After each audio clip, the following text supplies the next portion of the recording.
Michael O'Loughlin, national correspondent for America Media, talking to you today from Chicago. Today we're going to talk about the 2018 midterm elections. Though votes are still being counted in places like Florida, Alabama, and Arizona, we know now that the Democrats will control the House, the Republicans get the Senate, and a record number of women, 121, were elected to Congress. This midterm election had the highest number of voters since 1966. And across the country, a record number of voters decided the fate of pro-life candidates, minimum wage, and voting rights measures, along with other issues of interest to U.S. Catholics. Joining me today is Kristen Day, Executive Director of Democrats for Life of America. Kristen and I will discuss the implications of Tuesday night's results as we look forward to the 2020 presidential campaign. Thanks for joining me, Kristen. Thank you so much for having me on today. Before we begin today's discussion, I want to remind viewers that you can join us by sending us your questions on Facebook or Twitter, and we'll try to answer as many as we can here live. So, Kristen, I wanted to start by asking you about the Senate. One of the candidates who received the endorsement from Democrats for Life, Senator Joe Donnelly of Indiana, lost his race, but a couple other pro-life Democratic lawmakers held on to their seats. What do you make of the overall results? We were so disappointed to lose Joe Donnelly. He has been just a longtime supporter for pro-life Democrats, longtime leader. He's opposed abortion his whole career.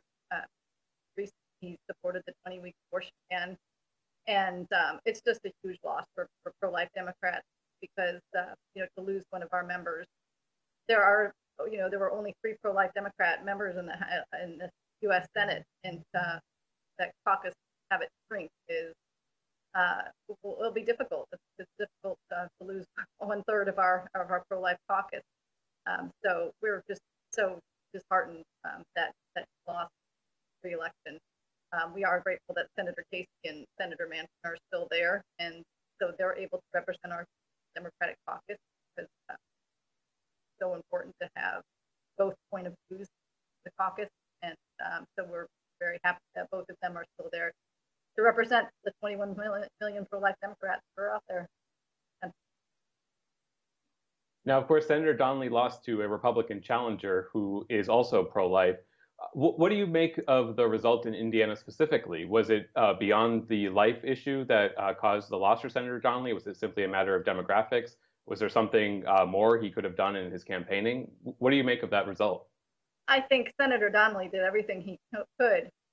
The unfortunate part was the pro-life group really felt their focus was Supreme Court and trying to change the Senate so there were more people who would support conservative justices.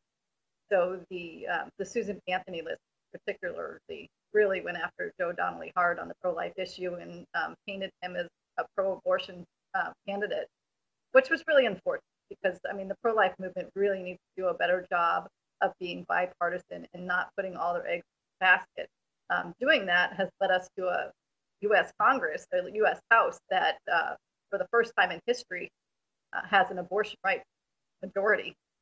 And so that's what this partisanship within the pro-life has done. Lost a great pro-life Democrat in the Senate, lost the House. So there was actually attempts by other pro-life groups to target Joe Donnelly because they didn't like his voting record on other issues? Right. I think, he did oppose recently. He has opposed Planned Parenthood funding his entire career. And there was a recent vote that he changed his position slightly on that to say that, Planned Parenthood's business to do STD testing treatment and contraception to, I guess, the contraception was important to reduce abortion. So he did change his position on that, which gave the opening for the pro-life group to attack him.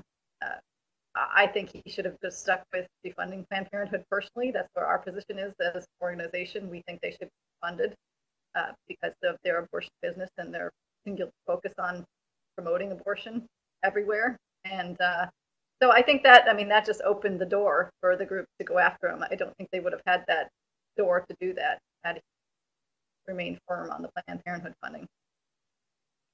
Sure. So you mentioned that there are a handful of other pro-life Democrats who are still in Congress who were reelected on Tuesday. But writing over at Slate, the online website Slate, Ruth Graham, a religion reporter, asked if we're seeing the end of the pro-life caucus in the Democratic Party. She noted that there were only 7 candidates who received endorsements from your group in this cycle. And she wrote, the fact that the coalition now consists of a handful of white men doesn't exactly make it look like the future of the Democratic Party. I'm curious, what's your reaction to that? Are we seeing the end of the pro-life caucus in the Democratic Party? So people have written about that before. Somebody joked with me the other day that I should keep a pile or a list of all these articles that have written about the end of the pro-life Democrat. And the ironic thing is that we've seen just a real shoot up in membership. More people are interested in our organization. And with this Democratic majority, there are, as I said, 21 million pro-life Democrats out there who don't want the party to go, far left on abortion.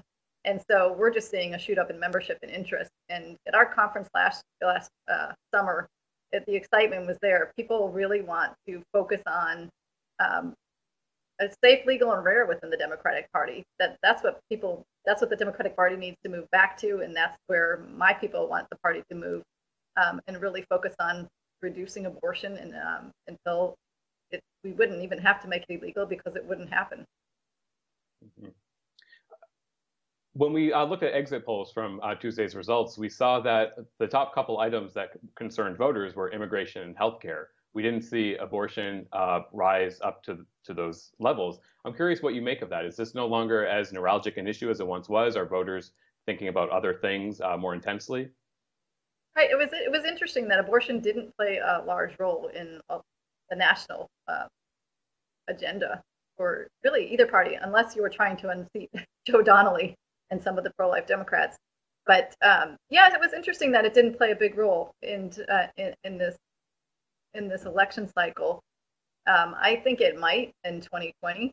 We'll have to see what gets accomplished over the next 2 years. As far as, if the Democrats try to expand abortion and really in the House and try to pass some legislation to fund abortion, it will play a larger role. But otherwise, yeah, it was a little surprising that I think in some districts it did play a role, but for the most part, yeah, we didn't hear much about it, which probably helped the Democrats take over some of these seats. Speaking of other issues, of course, there were a number of ballot questions around the country facing voters about a whole range of issues. We saw minimum wage hikes pass in the red states of Missouri and Arkansas. We saw the restoration of voting rights to more than 1 million ex-felons in Florida. And we saw the expansion of Medicaid approved by voters in Idaho, Nebraska, and Utah, where the Catholic Diocese of Salt Lake played a role in supporting the measure. Kristen, I'm curious, what other life issues are you hopeful have a chance of making progress in the next couple of years now that Democrats control the House and Republicans get the Senate? Yeah, so one of the big issues that we've been focusing on over last year and this year is paid maternity leave. And also we have another piece of legislation that supports with perinatal hospice. So I think those are 2 issues that we really focus on. Paid maternity leave is super important because when you're talking about abortion, it's mostly poor women who take abortion. And it's because if they leave their jobs, they don't get paid and they can't feed their families. So paid maternity leave is a huge one for women to support them, to allow them to have their babies, take a little time off and go back to work and not feel like they have to have an abortion or lose their job. So that I think the paid maternity leave is a huge one. The administration indicated that they wanted to do something on paid maternity leave, and there are Democrat and Republican bills. So we're very hopeful that we can get something done on that. And also perinatal hospice is another area that's common ground neutral legislation that doesn't get bogged down in the abortion debate, because it simply says if a woman gets a prenatal diagnosis, she should have the opportunity to get support and counseling and whatever she needs to bring that baby into the world and deal with the loss too, in a more caring way than simply aborting the child. And so that's another piece of legislation that we really want to see get passed. Paid maternity leave, that's an issue that we hear from both parties fairly frequently, at least members in both parties saying that they do support the issue, yet there hasn't been much movement in the last few years on that issue. What makes you hopeful this time around that there might be some momentum behind this? Well, it's our number one issue. And I think with the Democratic House, the Democrats tend to be more supportive of paid maternity leave, and it's something that the Democrats can hang their hat on.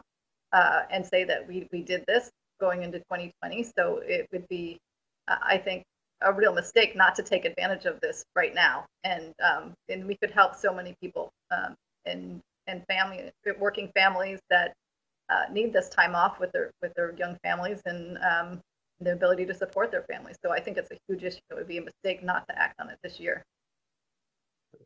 You're watching Developing Story from America Media. We're talking to Kristen Day, head of Democrats for Life of America. A reminder, you can submit your own questions on Twitter and Facebook. Kristen, we saw on Tuesday a record number of women being elected to Congress, 121 as of now. It could go up depending on different race results we're still waiting for. We saw the first Native American women elected to Congress. We saw the first Muslim women elected to Congress. It was really sort of a record year for women running for higher office. And I'm curious, what do you make of that result? What was behind this momentum for women? The momentum for women, I'm sure, had to do with the Donald Trump's election and the March for Women, and just women were really motivated after Donald Trump's election, which is a good thing. I think it's great that more women are running and getting involved, and it's going to change the dynamic in Congress. Certainly, women have a different perspective. Especially when you're talking about paid maternity leave, I think a lot more women will be willing to really lead and support that effort. And when you're talking about issues like that. So as a feminist, I'm super excited to see women, making these gains. And so I think it's really positive and really good. Now we need to work with a lot of these women and making sure that they understand abortion in a different light, because a lot of them were supported by Planned Parenthood and NARAL. And so we need to do a good job of educating the newly elected women congressmen that there are pro-life women out there too who want to be represented by them. You mentioned earlier that there was some friction in the pro-life community when it came to Joe Donnelly's race. Are there plans for your group, Democrats for Life, to work with the Susan B. Anthony list to try to come to understanding before the 2020 election to avoid that sort of tension again? We always are happy to work with the Susan B. Anthony list. And in fact, I run into Marjorie because our kids go to the same school in Falls Church, Bishop O'Connell Catholic School. So, I do run into her. And so, if we can come to a better understanding, I think it's good. My opinion, the pro-life community as a whole has to really rethink our strategy right now, because the reality of the legislative situation right now is we're not going to get a 20-week ban. We're not going to defund Planned Parenthood because we have to get things through the U.S. House now. And so I think it's critical that the pro-life community learn how to work with pro-life Democrats and help them lead and represent them in the U.S. House particularly, and trying to stave off these attempts to fully fund abortion and whatever else the pro-abortion people come up with.